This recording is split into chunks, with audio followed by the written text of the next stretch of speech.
Picture this: a sky arched with impossible colors, a bridge spun from fire, water, and air, shimmering in every shade of the rainbow. This is no ordinary path. This is the Bifrost, the glowing artery that links Midgard, the realm of men, to the shining halls of Asgard. At its farthest edge, where the bridge meets the heavens, stands a lone figure. His posture is calm but alert, a living pillar at the threshold of the god's home. His name is Heimdall, and from the very moment of his birth, he was destined to watch, to listen, to stand guard until the very last day. Heimdall is unlike any other god of the Aesir. Even his birth is cloaked in mystery. Unlike Thor, son of Odin, and Jord or Balder, the shining god born of Frigg, Heimdall has 9 mothers. Yes, 9. They are said to be the 9 daughters of the sea giant Aegir and his wife Ran, the goddess of the drowned. These 9 mothers, each a personification of the waves, came together to bring forth a child who could stand against the tide of chaos. Each wave contributed something to him. One gave him strength, another gave him endurance, another gave him stillness, and another gave him unyielding patience. From them, Heimdall inherited the unrelenting persistence of the ocean, the slow but unstoppable force that wears mountains down to sand. From the beginning, Heimdall was marked as different. The myths say he was born at the edge of the world, where the sea and the sky meet, and he grew with unnatural speed. He was no helpless infant. The old poems hint that he drank the power of the earth, the sea, and the sky during his first hours of life. Some say he was so radiant that the gods called him the whitest of the gods, though this likely meant not his skin but his shining brilliance, as though he carried the dawn within him. His teeth are said to be of gold, gleaming when he smiles, a constant reminder that he is the god of light and the brightener of the world. It was Odin himself who placed Heimdall as guardian of the Bifrost. Odin, wise in foresight, knew that one day the enemies of the gods, the Jotnar, the trolls, the fire giants, would seek to cross the bridge and bring ruin to Asgard. To guard the very path to the gods' realm, he needed someone incorruptible, tireless, and unmatched in perception. Heimdall was all these things. He took up his post at Himinjorg, a hall whose name means heaven's cliffs, perched right at the end of the Bifrost, where the rainbow bridge touches the sky. From there, Heimdall could see across the 9 realms, day and night. He is called the god who needs less sleep than a bird, if he needs sleep at all. His hearing is so sharp that he can hear wool growing on sheep, and even the faint sound of grass pushing up through the earth. His vision is so keen that he can see for hundreds of leagues, even through darkness, even through the thickest fog. Nothing, no matter how small or distant, escapes his notice. He stands with his great horn Gjallarhorn always near at hand. The horn is said to be so loud that when blown, it will be heard in every corner of the 9 realms. It is not an instrument to be used lightly, for when Heimdall sounds it, it will mean that the end is upon them, that Ragnarök has come. Until then he waits. He watches. He listens. But Heimdall is not merely a guard. He is also a shaper of mankind.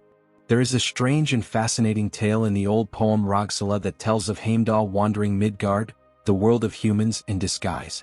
He takes the name Rig and visits 3 different households. The first humble and poor, the second modest and hard-working, and the third wealthy and noble. In each house he stays 3 nights and fathers a child. These children grow to become the ancestors of the 3 classes of humanity, the thralls or servants, the free farmers, and the warrior nobles. In this way, Heimdall is more than a distant, silent sentinel. He is a teacher, a lawgiver, a god who helps shape the order of human society. This detail is important because Heimdall is not just a passive watcher. He represents vigilance, yes, but also order and stability. The rainbow bridge he guards is a symbol of connection but also of balance. If the bridge falls, if the connection between realms is severed, then the 9 realms descend into chaos. Heimdall's role is not to fight great wars like Thor or to weave great schemes like Odin, but to ensure that the very fabric of the cosmos remains secure. Imagine him there day after day standing watch. Storms rage across Jotunheim and frost creeps from Niflheim, but Heimdall does not flinch. Travelers come to the bridge, gods returning from their errands, Valkyries flying home from battlefields, wandering spirits seeking the halls of Asgard, and Heimdall sees them all.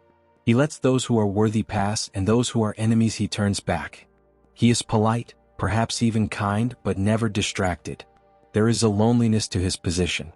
While the other gods feast in Valhalla, while music and laughter echo through the golden halls, Heimdall stands apart, a silent shadow at the edge of the world. Yet there is also dignity in it. He is the first line of defense, the one who will see danger coming before anyone else. If he were to falter, if he were to leave his post, the enemies of the gods could cross the Bifrost unopposed. This quiet strength makes Heimdall one of the most compelling figures in Norse mythology. He is not loud or boastful like Thor, nor mischievous like Loki. He does not hunger for wisdom like Odin, nor for vengeance like the Valkyries. He simply does his duty. And that, perhaps, is what makes him heroic. He does not need glory or reward, he simply stands because someone must. But standing guard is not without its challenges. The myths hint at a long-standing rivalry between Heimdall and Loki, the trickster god. Loki, with his ever-shifting shape and endless schemes, represents chaos, unpredictability, and deception. Heimdall, with his watchful eyes and unblinking patience, represents order, vigilance, and truth. These two are destined to clash, and in some stories they already have. One of the most dramatic tales tells of Loki stealing Brisingamen, the shining necklace of Freya, the goddess of love and beauty. Freya's grief and anger shook the halls of Asgard, and it was Heimdall who tracked Loki down. The chase spanned mountains and seas, until the two met at the very edge of the world. There they transformed into seals and fought in the waves, biting and thrashing until Heimdall finally bested Loki and returned the necklace. Even here we see Heimdall's role as restorer of order.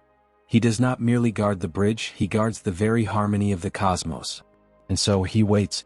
He waits knowing that one day he will have to do more than watch. One day he will have to raise Gjallarhorn and blow with all his might, sounding the alarm that will wake the gods for the last battle. It will be the moment he has been preparing for since his birth, and the moment that seals his fate. As the sun sets over Asgard and the stars come out one by one, Heimdall remains at his post. He watches the distant lands, the shadows moving beyond the horizon, the giants stirring in their fortresses, the flicker of fire in the land of Muspelheim. He does not relax. He does not tire. He is the eye of the storm, the calm at the center of the 9 realms. And as the wind whips around him and the rainbow bridge shimmers beneath his feet, he grips his horn a little tighter. The day will come, and he will be ready. But Heimdall's story cannot end with him simply watching forever. The 9 realms are not static, and the enemies of Asgard never rest. As the ages turn, tensions grow, and the schemes of the trickster Loki grow darker, more dangerous. For all of Odin's wisdom, for all of Thor's might, for all of Freya's magic, it is Heimdall who is always first to sense the tremors, the subtle shifts that tell him something is coming. He feels it like the first gust of wind before a storm, like the quiet before thunder splits the sky. His rivalry with Loki becomes sharper as the years pass. Loki, brilliant and chaotic, resents Heimdall's unflinching gaze.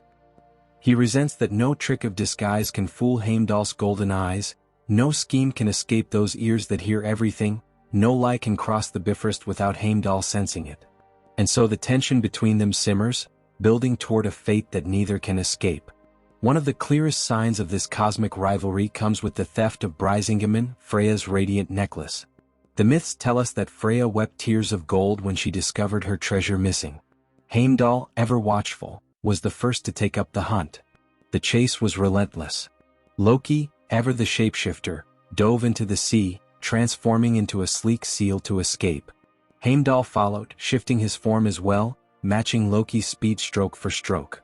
What followed was no ordinary fight. It was a primal clash, water churning and foaming as the two gods bit and struck, locked in a vicious struggle. When Heimdall finally tore the necklace free and returned it to Freya, the balance of Asgard was restored, but Loki's hatred burned hotter than ever. This was no simple quarrel. This was destiny laying its foundations for the last battle. As time marches on, the signs of Ragnarök begin to appear, subtle at first, then undeniable. The poem Völuspá tells of 3 winters with no summer in between, when the sun and moon are swallowed by wolves, when brothers will turn against brothers and kin against kin. Heimdall sees these signs before anyone else. He is the first to notice the sky darkening unnaturally, the first to hear the creak of Jormungandr, the world serpent, stirring in the depths of the sea, the first to see the fire giants of Muspelheim readying their march. When the end comes, it begins with a sound. Heimdall, standing at Himinjorg, finally raises Gjallarhorn to his lips. The blast he lets loose is unlike anything the 9 realms have ever heard. It is a call so loud it shakes the roots of Yggdrasil, the world tree. It is said the sound wakes the dead themselves, calling warriors to rise for the final battle. In Asgard, the gods leap from their halls and arm themselves. Odin readies Sleipnir and leads the Einherjar, the chosen slain. Thor grips Mjolnir and thunders toward his destiny. Freya and Freyr prepare their forces. And Loki smiles because this is what he has been waiting for. The armies meet on the plain of Vigrid, a battlefield so vast it stretches farther than the eye can see. The fire giants come forth, led by Surt with his flaming sword that will set the world ablaze. Jormungandr rises from the ocean, spewing poison, while Fenrir, the monstrous wolf, breaks free of his bonds. The clash is apocalyptic. Thunder cracks, the ground splits, the sky is torn asunder. And amidst this chaos, Heimdall seeks Loki. When they find one another, there are no words. There is no plea for peace, no chance of reconciliation.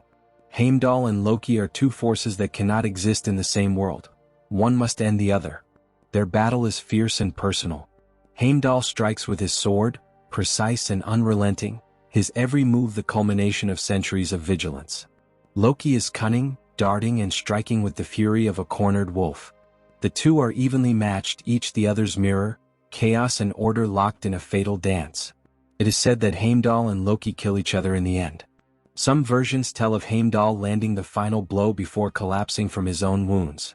Others say that their fight continues until the flames of Surt sweep across the battlefield, consuming them both. Either way, when they fall, something more than two gods dies.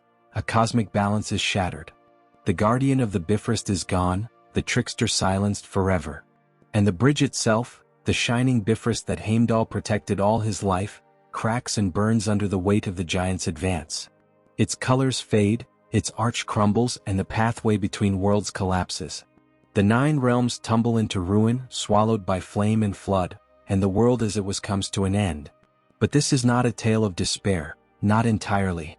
For Norse mythology teaches that Ragnarök is not just an ending, but a beginning. After the fires die out, after the floodwaters recede, the earth rises again, green and renewed. Survivors among the gods return. Balder, the shining god, comes back from the land of the dead, and a new sun rises where the old one was devoured. Humanity too survives, a man and a woman hiding in Yggdrasil's sheltering wood, ready to repopulate the earth. And though Heimdall is gone, his sacrifice lingers like an echo. Because of his vigilance, the gods had warning, time to prepare, time to face their doom with courage rather than terror.